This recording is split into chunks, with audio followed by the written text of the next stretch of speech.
mention, after this class, most nights that we have class, in this room at 7 o'clock, the student organization for the organizational management program, they're called Sigma Omicron Mu or SOM, they have their meetings right here. They will have a meeting tonight at 7 o'clock.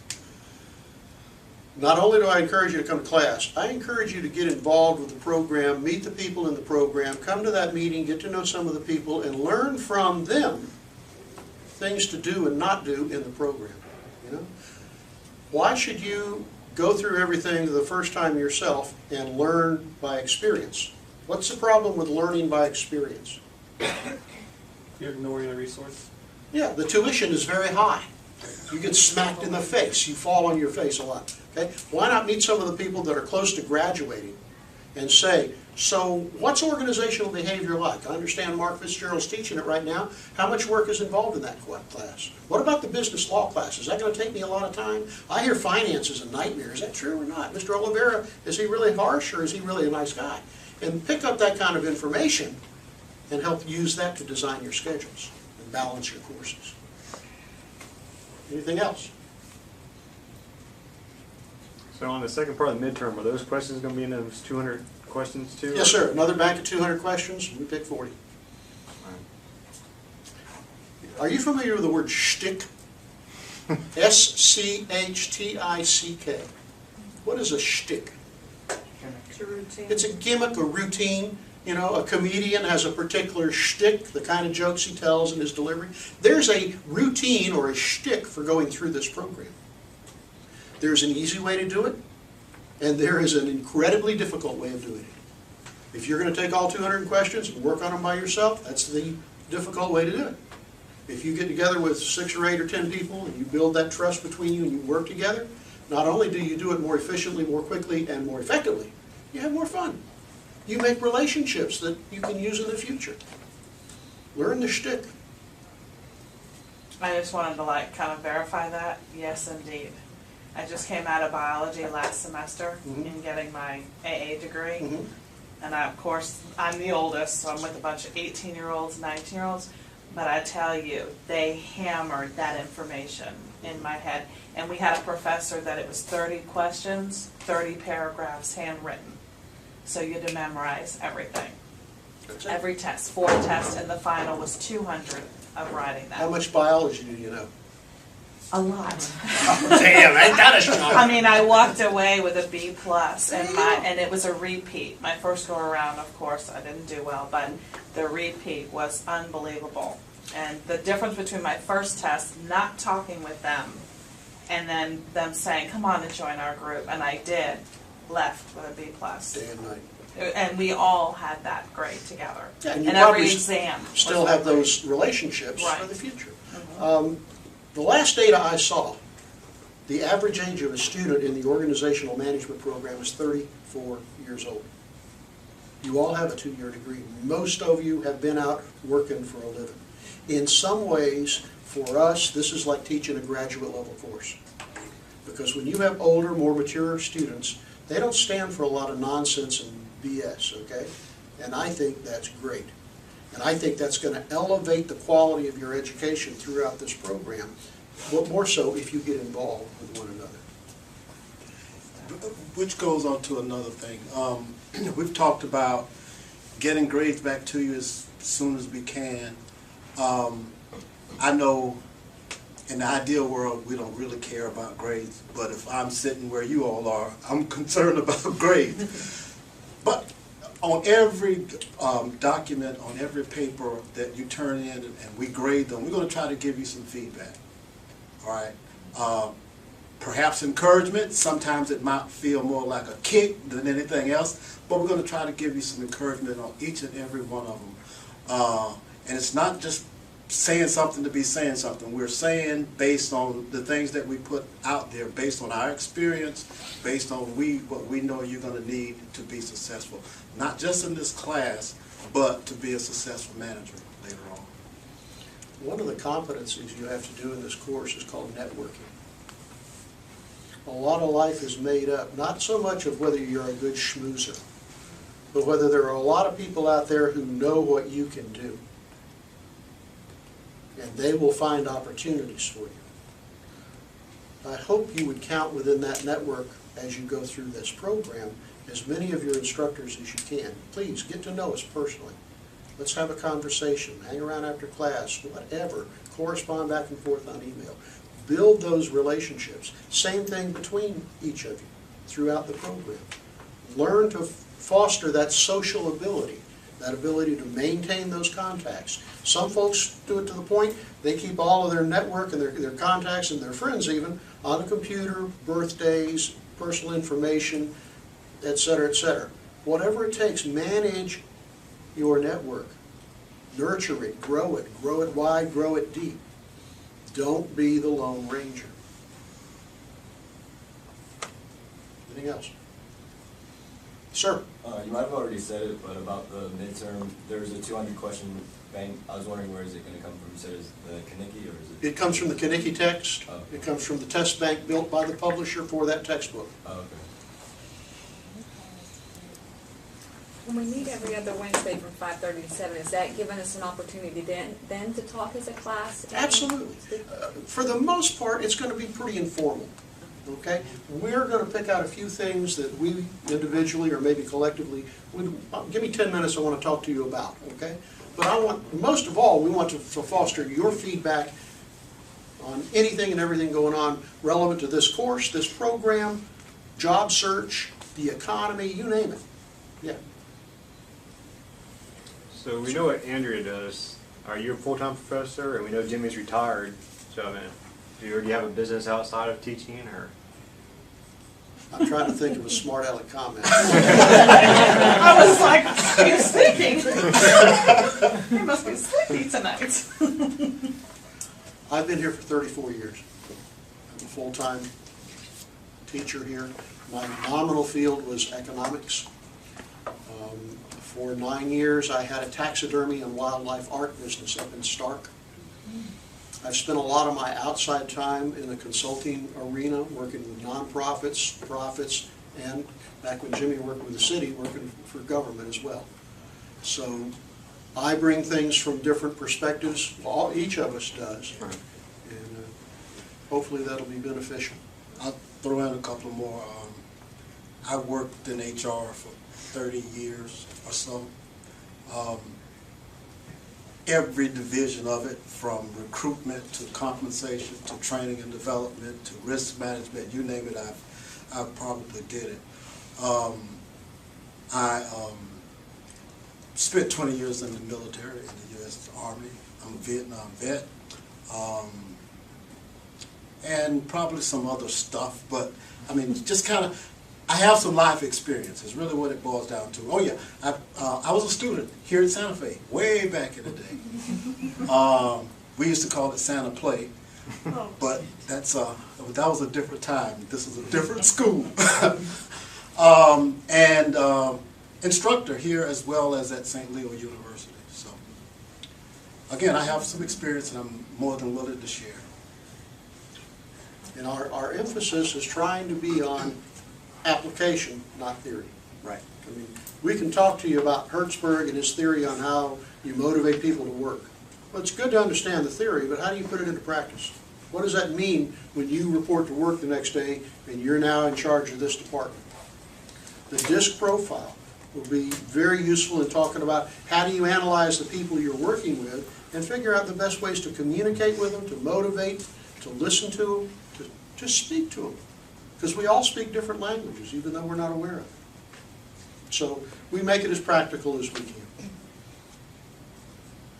You want to pursue that any further? Because I can make some stuff up. Well, I was just opening the network up, trying to get to know you better. See, you did it. Good job. Well, all of our biographies are online, so definitely take a look at them. Yeah, most of them are true too. So. Yeah, just by reading that, you're going to find that you have things in common with probably each one of us that you had no idea. So it'll be worthwhile. Or you're going to be careful not to be anywhere alone with us. I don't know. I mean, the only one I saw online was Jimmy's. No, I they're remember all his. there. Sure, keep it should all going. be on there. Oh, okay. Yeah. All right. What else is on your mind? Anything? Any kind of concerns? Any kind of, what do I do if? This is the first time I've ever done a class where multiple professors have taught at the same time? It's I our guess? way of messing with Yeah, yeah. That was basically the question: is what's the purpose behind it? Just out of curiosity. Think of the volume of grading that we have to do. Every student in here is going to turn in 10 assignments plus two exams with, you know, considerable written to be graded. So that was my first consideration. Is when I first taught this in the fall of 2012, I think I had 90 students and I did all the grading. And it wasn't but a term or two later, I went crying to Jimmy, and then we went crying to Anita and said, we need help. It's the volume of grading. And the other thing, on an online class, you know, if we were in class every night and one of you asked a question that 19 others had, I'd answer it once and everybody would know it. But online, you sit at home and you make up this question and you send it in and 19 others send it in and I have to answer 19 times. And the volume of work for an online class is approximately 3 times more than teaching an active live class. So we needed that. And we all have different perspectives, and you'll benefit from that, really, which I think is a positive. Even though we may tell you different things. There was one more. I saw there were 2 textbooks on the thing. We need both of them, right? That's correct, Caproni and Kanicki. Kanicki. The Kanicki textbook, I think it's the 5th edition. In the fall, we're moving to the 6th edition, so there won't be much of a resale market for it. But at the same time, Kanicki, there are so many used copies out there, you ought to be able to buy it cheap. Okay? Look around. Chegg or maybe Amazon, but some of the booksellers, look around. There's a lot of used copies of Kanicki out there. Linda, I took a management course before, and I think it's been 2021. Yep, Dr. Stevenson. Would this course be like building on that class, or? I think you will find the Kanicki text is very similar to the material he covered. But this course is different in the sense of we add the Caproni text, which is very self-reflective. We emphasize the practical application as opposed to just the textbook. And the nature of the assignments you get in this course, frankly, I don't think you would have those kind of assignments in a 3,000 level management course in very few universities or colleges in the country. Because they are very personally oriented, performance driven, and I don't think most teachers who teach Management 3025 or its equivalent will spend the time grading papers and interacting with you the way you're going to get it here. Just to follow, and I taught that class, and it's very much theory, and it's theory, and this is application, and they're just totally different, totally different. You'll find that some of the theory, like the SWOT analysis, what are the strengths, weaknesses, opportunities, and threats of an organization? Well, we're going to make you take that concept and apply it to yourself. And we're going to make you do a personal SWOT analysis on yourself and develop your own personal strategies for the future. And if you can do that for yourself personally, it's a pretty easy transition to do that for any organization.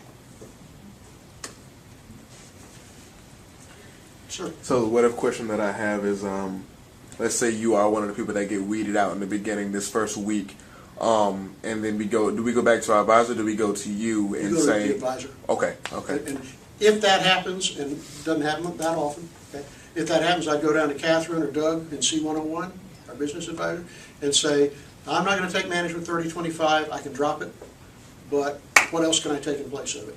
And get your schedule switched right now, and you're good to go next week.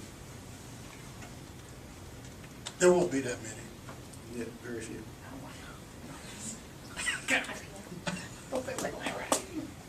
I mean, you said it, and I was like, oh. I know. I'm All right. Part of our purpose tonight is to raise the anxiety level a little bit. Okay. Seriously, to raise anxiety and therefore raise performance. We don't mean it to be threatening, but there are minimal standards and everybody's going to meet them. That brings me back to how good I felt watching our graduates come off that stage at graduation. Good people. So throughout the whole, once it starts really big, did it start 2 years ago with 90 people and it dwindled all the way down to 8? I think that first class, no, because not everybody takes a full load every term. So there's people taking 2 courses or 1 course at a time, and we just happened to get 8 that were ready to graduate. Okay. There's a question right here. I'm sorry, I was late. I missed that part with weeding people out. Got her attention. Our experience last term, as an example, was that 90-some-odd people started this course and only 38 finished. Because a lot of people come into this program with the idea of management. Yeah, I can make money doing that. But they don't have the self-discipline, the maturity, the organization, the focus to set their priorities and stay with them. So a lot of people get behind in the work here, and because life happens to them, or because they're not well organized, a combination of both, and they just don't get through the course. And this course is intended to identify people who are not ready to set high priorities and stick with them, because that's absolutely essential in management. So if you feel in the beginning that somebody's not ready yet, then you'll let them know and kind of give them from there. The first assignment, writing assignment 1, the autobiographical sketch, is just to analyze your writing ability. If we find your writing is extremely poor, we're going to, as kindly as possible, say, probably should take a writing course before you take this course. Because here's our writing standards. If you fail to match those, you won't be passing the assignments, you won't pass the course. If you want to think of that as a weed out, okay. And in some sense it is, because Okay. Yeah, I read that on the course thing, so I wasn't sure that's what you're talking about. But Yeah. I understand Yeah. that. Well, the fact is, we have a lot of folks that come in with high hopes, high ambitions, but they don't have the dedication, the discipline to really make it happen. We're going to identify those. This should be one of the first 2 courses you take in the program, and that's why we want to get you here early and make sure you're ready to work at it. That's all. I don't mean it to sound threatening. In fact, I hope it sounds encouraging. Yes, ma'am. Okay, since you were going to get back to us about whether we should drop the class or whatever, I'm also taking the professional writing class, and I don't see myself as a bad writer, but I was just making sure that if we do get dropped from this class, from our writing, do you suggest we look into not taking the In professional fact, I writing? would think I would, if I was doing halfway decent, I'd stay right there and help them brush up your syntax, spelling, whatever, you know. All right, thank you. And I guess our task is to get as many of those done by close of business tomorrow and feedback. You sent out some sort of announcement or an email about the 2 books. Don't worry if you don't have your books, but try to get them as soon as possible. That there was an assignment or something that's coming up or due soon. Maybe I missed it. I know, I'm trying to navigate through Canvas, but there was something about the 2. Make sure you have your books as soon as possible. Well, that's true. Because of some sort of assignment or something that's coming up. I don't recall any assignments. Okay. Oh, the pro-writing. Okay. Sorry. Pro-writing. Yes. Not us. We just work here. For the writing assignments, I think listed what they were. I did not read it, but are they going to include like what's in the professional writing class, like formal reports? The writing assignments take topics relevant to management and ask you to write your thoughts about them. You may have to research the topic. You may clearly want to research, even if you know what it is, research other opinions and then put together your own view. And imagine I'm your manager and I say, send me a paper on this thing called discretionary effort. I don't know what it is. Here's the research. Here's what I think, blah, blah. And the purpose, listen carefully, the purpose of the writing assignments and the competencies is for you to show that you understand that material in depth and in breadth and can express it in a professional manner. So when you finish any assignment, look at it and say, is this something I'd be proud to send to my boss to take to his boss that reflects on me? Yeah. You were saying that there was a calculator that we need. It doesn't have to be the TI 80. The one I use, and I explain with the videos, is the Texas Instruments Business Analyst 2 or 2A. It's, I think, the simplest to use. If you find any other financial calculator and you can get comfortable using it on your own, that's fine. I think the TI 83 or 84 has those functions. I don't know how to use them personally. I know that Hewlett-Packard makes a 12C or something like that that does it. It's got a different way of putting in data that I am not really comfortable or familiar with. Do you know like roughly how much the calculator is? The calculator at Walmart would cost you about $30. I carry it on my cell phone. The phone app was $15. Okay. Can you say the calculator I'm sorry? number again, please? The number, the type of calculator? The Texas Instruments, TI, Business Analyst, BA 2, or perhaps 2A. I've seen it by both names. And I can tell you that you will need that calculator in the finance course. And when you take the strategy course, assuming I'm still here, you'll take it with me and you'll need it there again. Before people spend the $15 and download the app, will you let them use their phone on the Yes. test? Yes, Okay. for the financial calculation part. Yeah.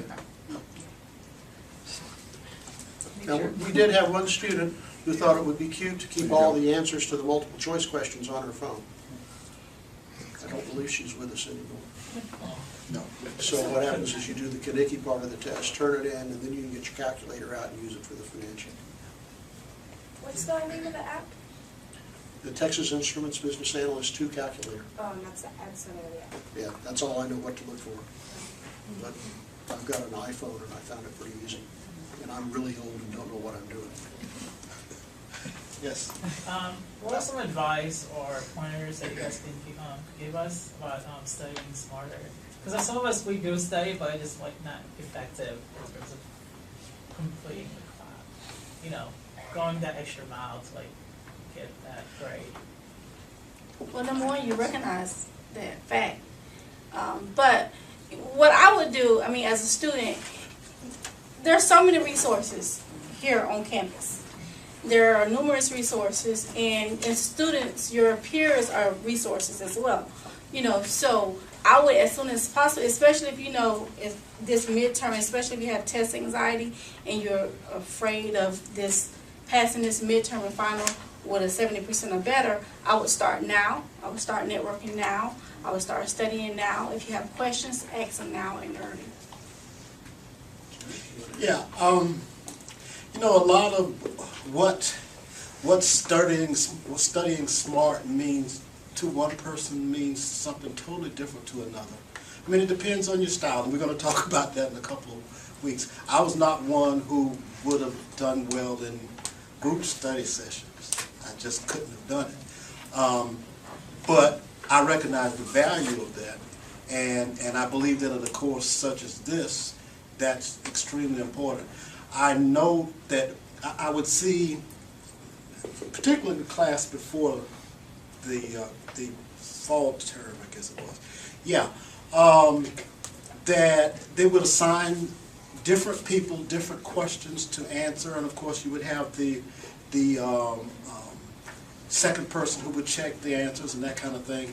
But there was always that one or two that someone could not come up with the answer, and so you be able to lean on each other and to answer those kinds of things, to address those kinds of issues. So really, to me, I think it all depends on what your personality is all about. But it wouldn't be so smart to go it alone if you have other folks to lean on. Let me give you my nickel's worth. You want to learn something, teach it.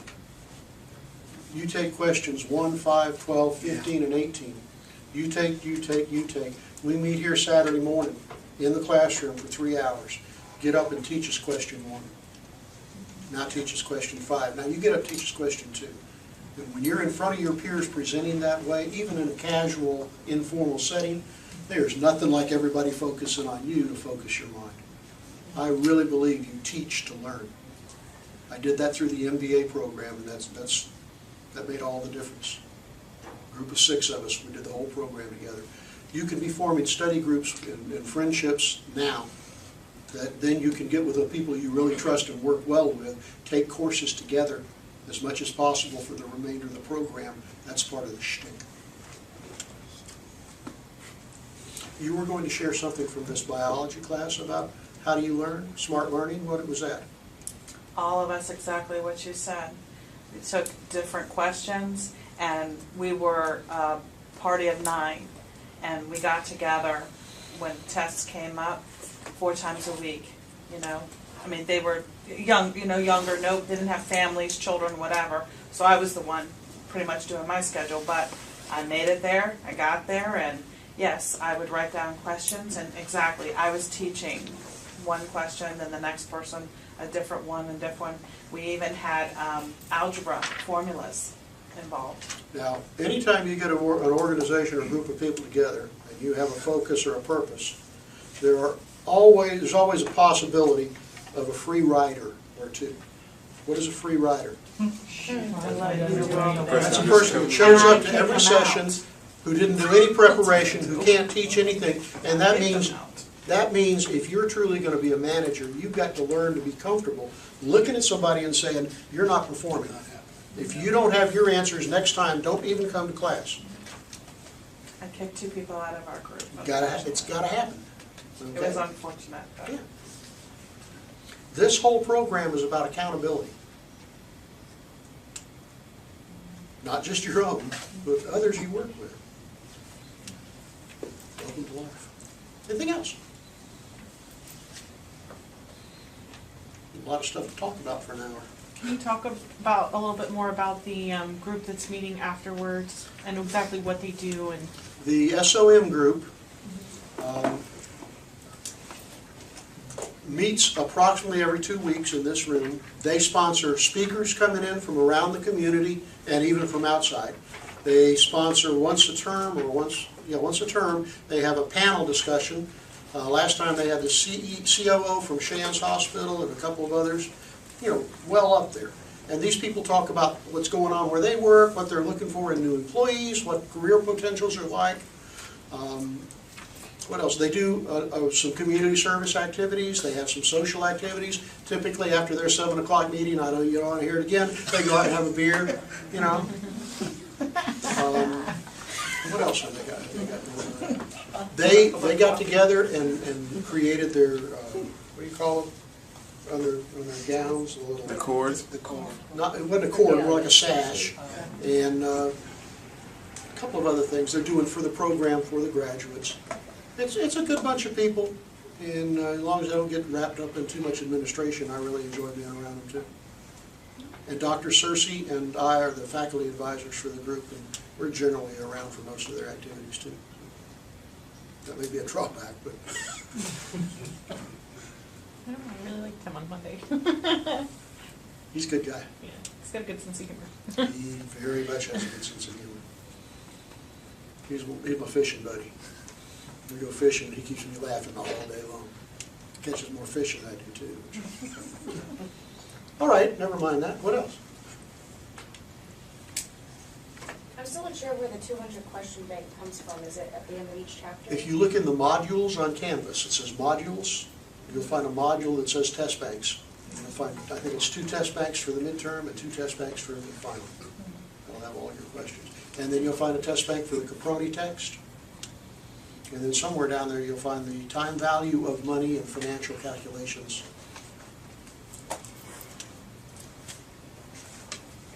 Anything else? I have one formal question to ask the group. Who all here is in the IT track? IT track, anybody? SOM? 1, 2, 3. You guys? Okay. How many of you are in the human resource management track? 1, 2, 3, 4, 5, 6, 7. How many in the public safety management? 1, 2. And the rest of you, yes, management track? Okay. Good. We're working on a couple of other courses that you may be able to include in your electives as you go through the program that might open some other doors for you too. One in risk management, one in nonprofit management. I don't know how those are going to go yet, but I'll keep you posted as I learn it. Anything else? And Go ahead. sorry, I know this is a ways down the way since we're in the beginning of the course, but will you just kind of briefly talk about what our internship is supposed to entail, just so that, for those of us who start pre-planning a little bit? With the exception of public safety, which has a 3-hour internship, I believe. In the other 3 tracks, you have 2 seminars, 1-hour courses, and then a 1-hour capstone experience, which is nominally the internship. Mm-hmm. The seminar classes, which recently anyway Dr. Searcy's been running, are pretty much preparation. Do some reading on this, let's talk about this, review your academic schedule, let's talk about what kind of internship or other experience you would like to do at the end of the term. another 1 hour course, same vein. And hopefully then by the time you're close to graduating, or maybe even the term you graduate, you go out and you do the capstone exercise. That is generally either an internship, which might be where you already work, or it might be one you set up with an employer somewhere in town. And the idea behind that is you identify a problem that they're experiencing or that they would like to have researched, etc. You come up with the research and the solutions, and then you present that. If you are in a full-time job that doesn't offer itself to that kind of internship, then I think Dr. Searcy will design a sort of a project for you in lieu of that. Okay. But it gives you a lot of variability, a lot of flexibility in what you want to do. So if you want to talk about ideas down that road, if you want to talk about job search, you know, my goal is that every one of you, the term before you graduate this program, you have your job locked up. I don't have a lot of tolerance for the idea that when I graduate college, I want to take about 6 months and then I'm going to find a job. You better be making your contacts, you better be, you know, working off campus, nurturing that network, so that you've got job offers coming to you saying, when are you going to graduate? And I'd like to talk about those kind of things in this class. Okay? The idea is, well, it's going to take me about 6 months to find a job. It's like my daughter, when she finished at LSU, said, Dad, can I move back home with you for a little while, look for a job? Make it happen before the fact. We'll give some examples of that. If there are other topics that you have of interest that you would like to have discussed in this meeting, in our classes, please let us know. Because we've got tons of stories, tons of examples, but we're always looking for, you know, what are you interested in too? Job search to me is a big deal thing. I think it's important, but there's others. Are there any study abroad opportunities for this course? Not directly. Having said that, let me make inquiry. I know that internationalizing our curriculum is a big thing out here, and it may be that we could find a way to develop that. That would be really good. There was one that was business oriented, but it was canceled given the circumstances in Ukraine. It was a study about Ukraine. Yeah, there was a trip going to Ukraine. Not a good idea. Yeah, Dr. Stevenson does the study abroad thing. We have a student in the program right now, and I don't know how he arranged it. He's headed to China tomorrow. He works here for Storter Childs, which is a printing company out on Waldo Road, which has been purchased and then repurchased by the largest umbrella printing publication company in the world. They have a branch office in Shanghai. So he's going to Beijing, going to do his thing as a student, and then the Shanghai manager is going to meet him, take him over and look at the back, come back. So, yeah, let's work on that if we can find those possibilities. That would be great. If you'll send me an email and jog my memory, I'll go ask questions. Anything else? Sir? If we do choose to do the internship that forces us to relocate, would that interfere with any of our classes that we have to meet on campus, or would we have to do like online for the courses? I don't believe it would interfere. I believe you would still have to go through the internship process and furnish the documentation to Dr. Searcy, but he would be the fellow to ask about that, not me. Okay. I'm real good at making stuff up, but it's not always true. Yeah. Anything else? Do I hear a move to adjourn? To adjourn. Move to adjourn, second. Hey, this is not a democracy. We're in charge. Okay? Class, bye.